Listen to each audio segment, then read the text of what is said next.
Yo, what's going on, guys? Kultimush back at it with another video, an $800 gaming PC build. Someone actually requested on one of my earlier videos to do this video. I haven't done an $800 build in about 2.5 to 3 months, so it was a good time to update it, and without further ado, let's get right into this build with the CPU. For the CPU of this build, I went with the Intel Core i5-4460 3.2 GHz quad-core processor. This is one of the best CPUs on the market right now for under $200. Right now, you can pick up the i5-4460 for about $175, and while it isn't a K-series processor, meaning that you can't overclock it, it's still clocked at 3.2 GHz, which is still very good. And the fact is, comparing the price of the i5-4460 to say an i5-4690K or even a 6600K, it's about $60 cheaper, which is gonna go towards the video card, which at the end of the day is the most important part of a gaming build. And for $175, the i5-4460 is still gonna pack a lot of performance, and it's gonna do a great job at even the newest title. And since it is a non-K series processor, you're not gonna be overclocking it, so you can just stick with the stock cooler and that'll get the job done no problem. Moving on to the motherboard, I went with the ASRock H97 Pro 4 ATX LG1150 motherboard. For the motherboard in this build, I was just looking for a cheap motherboard that would have a lot of features that you guys would like, but at the end of the day, wouldn't break the bank too badly. So it is an H97 board. You don't need to get a Z97 board since, again, you won't be overclocking the CPU on this board. It's on the LG1150 socket, of course, so if you do want to upgrade to an i7 in the future, you can do that. Got 4 RAM slots up to DDR3 1600 MHz, 32 GB of max memory. It's got RAID support, no Crossfire or SLI support, but I'm not a big fan of that in a budget build anyway, and it's got 6 SATA 6 gigabit per second ports. So all in all, for about $90, the ASRock H97 is going to be a great fit in this build. For memory, I went with G.Skill RipjawsX series 8 GB, 2 4GB sticks running at DDR3 1600 MHz for only $46. Fantastic deal for 8 gigs of RAM.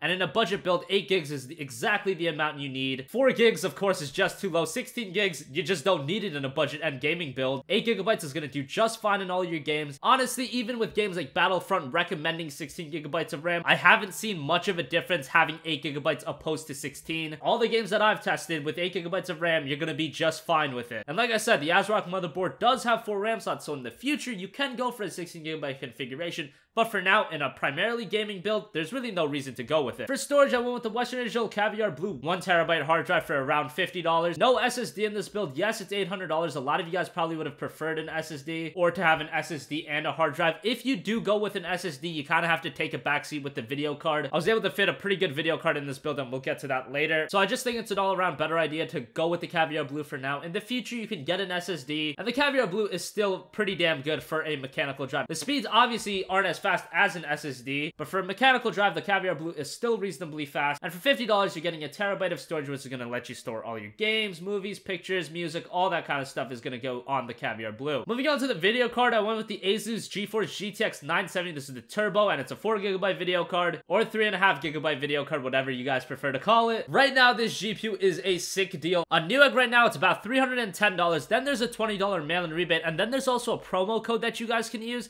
to take off about another $10. So you end up getting this GPU for about $280, and you get a free copy of either Rainbow Six Siege or Assassin's Creed Syndicate. Those are 2 games that aren't even released yet and are valued at $60, so to get that for free, yes, they're Ubisoft games, but you're not paying for them, and I know a lot of people do want to play Rainbow Six Siege, and I know a few of you are still pretty interested in Assassin's Creed Syndicate, and you're getting it absolutely free with the GTX 970. So that just makes the value of this video card just crazy good right now, and whether you're gaming at 1080p or 1440p, the GTX 970 is going to do a great job. 1080p, expect to max out most titles, get 60 frames per second or even higher. At 1440p, if you play a game like The Witcher, you can play that game at high settings and still get like 50 frames per second. It's just a beast of a video card, and right now the value of this GPU has never been better. I highly recommend it. I have a GTX 970 myself, and for the last year, it's been doing absolute wonders for me. Moving on to the power supply, I went with the XFX 550 watt 80 plus Gold Certified power supply. There's about $65 on Amazon right now. It's 550 watts. The GTX 970 uses very little power, being a high-end video card, and the i5-4460 obviously uses very little power as well. And in this build, since you can't go for a Crossfire or SLI configuration, getting anything higher than this, getting like a 700 watt power supply, really didn't make a lot of sense. This 550 watt power supply for $65 is really good quality. It's from XFX, who have a great track record with their power supplies, and for $65, it was just a great fit in the build. It's Gold Certified, and it's just a great deal on Amazon right now. Finally, for the case, I went with the Cooler Master Half 912 ATX mid-tower case for $40 after a $20 mail-in rebate on Newegg. Now, I didn't want to get a case with a side window in this build, since honestly, honestly, the color scheme isn't that great. The Cooler Master Half 912 is a great case. I have it myself. It just does wonders. It's got a lot of ventilation, a lot of room for upgrades, and it's just a great case. And right now, this case being $40 on Newegg after a $20 mail-in rebate is just a sick deal. Highly recommended, and it's just a great case right now. You really can't go wrong with it. So that's gonna wrap up this video, guys. As always, thanks for watching. If you have a request for a future video, leave it in the comment section down below. And as always, guys, have a great day, and I'll catch you guys in the next one.